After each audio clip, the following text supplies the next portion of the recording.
It's Don here from the board. Thanks for coming along and checking out this video. So you would have just seen a time lapse of me trying to make a ceramic 1U switch holder, switch tester holder, whatever it is that you want to call it.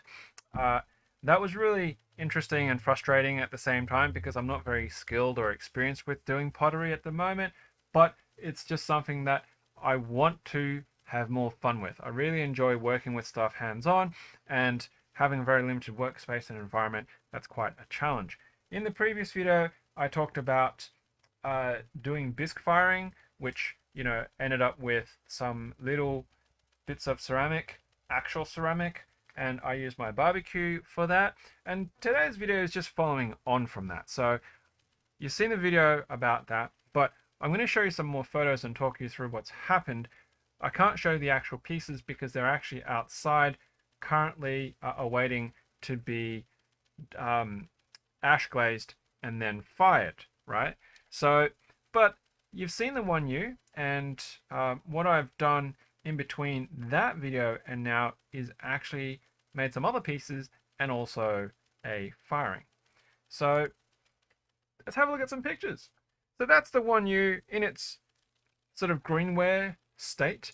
I actually marked it with, the board podcast and my initials, and I made it so that it would actually fit a standard 1U MX style switch. What I also did as well, so that's the encoder bit that actually broke off, and there I tried to make a artistic version of a top ray dome, right? So it's not anything more than just a piece of art. It's not functional or anything like that. It's oversized, but I thought I'd just give it a try.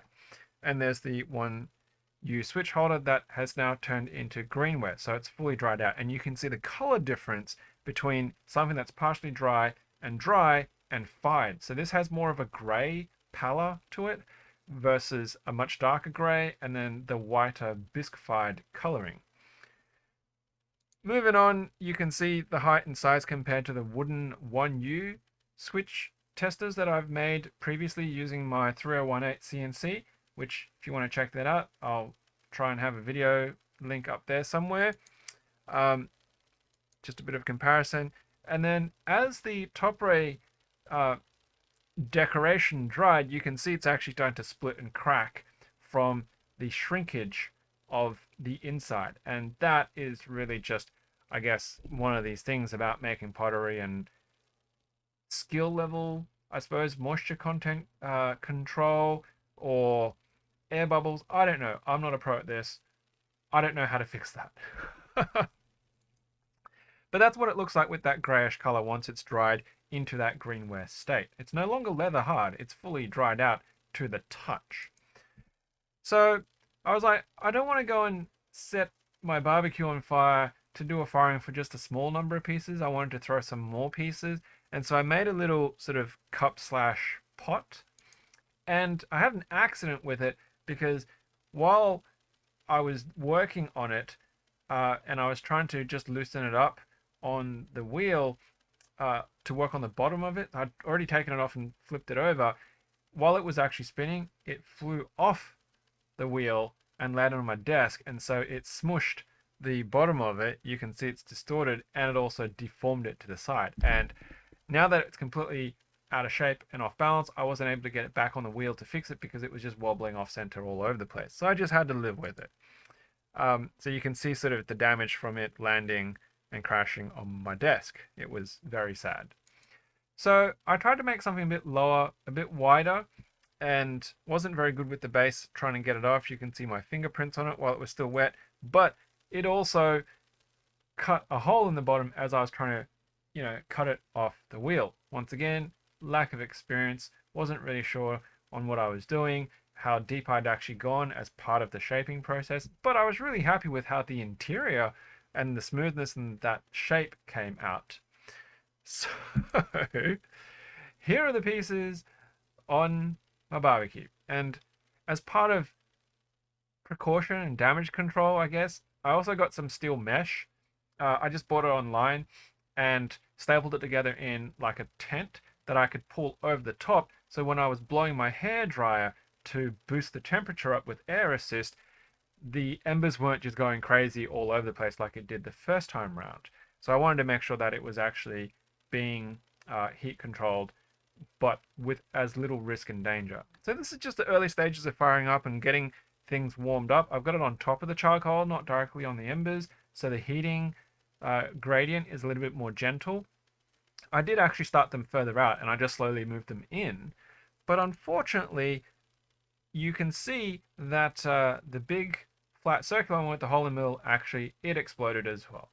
Interestingly enough, the cup didn't split when I thought it was more likely to split than the one with the hole in it. And the top row one is here and the switch tester one is underneath that. And they seemed to turn out okay. So that's just with the little tent over the top and lifting it up so that I could actually blast some air into it, just using some straight up long tongs.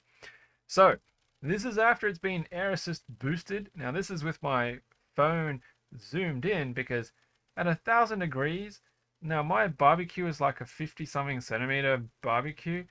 It's hot. Like there are times where I was thinking like I'm gonna lose my eyebrows because the heat just rolling off this thing was insane.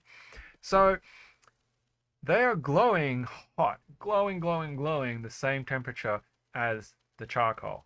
So I was pretty confident that they were going to come out perfectly fine, and they did. The bisque firing for these pieces were an absolute success, except for, of course, the fact that this split in half. But that's okay, that's just part of it. Now the cup did actually crack, as I thought it might have, but it didn't split. So that is small mercies. Now, where do we go from here? Well, we go down the path of doing an ash glaze. I mentioned it previously that I was going to do an ash glaze, and what an ash glaze is you literally taking wood ash and then you mix it with some clay with some water to form a mix, which is the glaze, and then you coat your ceramic in it and then you fire it again. The theory behind it is that the ash with water has alkalines in it and the compounds are drawn out into solution, and when you heat up these alkalines and they decompose and break down into their components, those components will actually form the glaze. It's a really, really primitive way of glazing, and it can produce like these browny green colors, which are very dependent upon the actual timber that you use. So me being a tight ass about things, I don't want to go out and buy, a big bottle of glaze and stuff like that, especially because some modern glazes can produce chemicals that are not really good for you in any sense when you heat them up. And normally when you fire them in a kiln in that environment, the ventilation and stuff like that, it's controlled. But because I'm using my barbecue at home, I don't want any of those chemicals and potential residues covering parts of my barbecue that will cause problems. Whereas doing ash glazing, it has no, heavy metals and stuff like that involved in it, simply because it's actually just coming from the wood or the ash residue, which I'm actually using the ash residue from my charcoal, which is coconut charcoal, which is hardwood charcoal. So it was going to give me some interesting results either way.